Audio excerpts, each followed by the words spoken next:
İyunun 20-sində Nizami Kino Mərkəzində Bakı Şəhər İcra Hakimiyyəti Başçısı aparatının Kino Xidməti İdarəsi Milli Qəhrəman Gültəkin Əsgərovanın anım günü ilə bağlı 26 iyun Silahlı Qüvvələr Günü münasibətilə Milli Qəhrəmanlar sənədli filmlər həftəsi çərçivəsində tədbir keçirib. Tədbir bəstəkar Sevdə İbrahimovanın bəstələdiyi və vokalçı musiqişünas Ramil Qasımovun ifa etdiyi Gültəkin poeması ilə başlayıb.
Daha sonra tədbiri giriş sözü ilə açan Bakı Şəhər İcra Hakimiyyəti aparatının Kino Xidməti İdarəsinin rəis müavini Gültəkin Əsgərovanın keçdiyi döyüş hekayətindən danışıb. Azərbaycan Respublikası Mədəniyyət və Turizm Nazirliyi 20 iyun Azərbaycan Respublikasının Silahlı Qüvvələri Günü ilə əlaqədar Bakı şəhərində və regionlarımızda 19-26 iyun 2014-cü tarixdə Milli Qəhrəmanlar sənədli filmlər həftəsi keçirilir. Tədbirdə Gültəkin Əsgərovanın ailə üzvləri, dostları, Mədəniyyət və Turizm Nazirliyinin rəsmiləri, Ombudsman aparatının mətbuat xidmətinin rəhbəri Zemfira Məhərrəmli, deputat Qədirə Paşayeva, qeyri-hökumət təşkilatının nümayəndələri və kütləvi informasiya vasitələri işçiləri iştirak ediblər.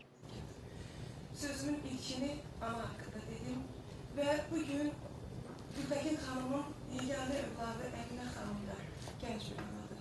O da bir övlad böyüdür. Aydan Gültəkin böyüdür.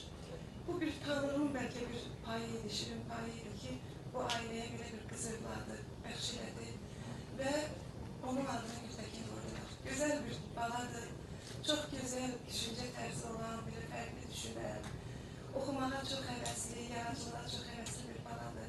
Hamımız sevdirik ki, bu ailənin, yəni Gültəkinin davamcısı var. Gültəkinin arzularının davamcısı var. Bu da mənim üçün bir doğrudan qürur yeridir. Bu kitapların bölgelerimizde daha da geniş şekilde yayılmasına ihtiyaç var ki bizim gençlerimiz bu qəhrəmanlardan öğrensin. Özellikle kızlarımız için, büyüyen genç kızlarımız için Gültəkin xanımın nümunəsi, örneği çok büyük bir örnektir. Aynı zamanda belə bir değerli qəhrəmanın anası Rəfiqə xanım, ondan da öğreneceğisinde çok şey var.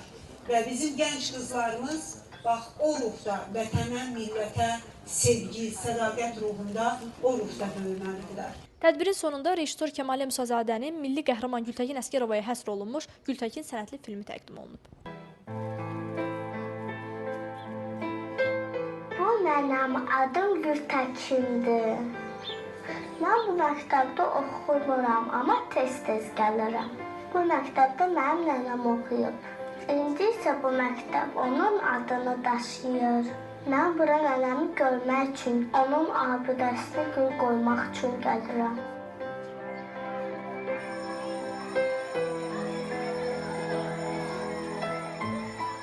Anamdan soruşanda ki, bəs nənəm hardadır? Niyə mənim yanıma gəlir? Onda anam deyir ki, mən sən yaşında olanda nənəm bizi qoyub Qarabağa getdi.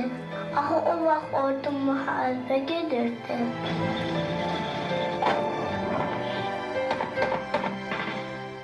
Nənəm də həkim olduğu üçün əsgərlərimizin yarasını sağaltmağa getmişdi.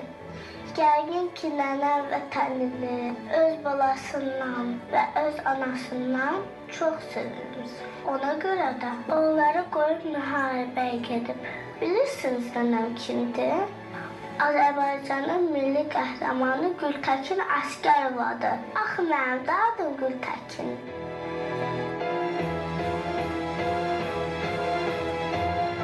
Gültekin 1960-cı il noyabr ayının 20-sində Bakı şəhərində anadan olmuşdur.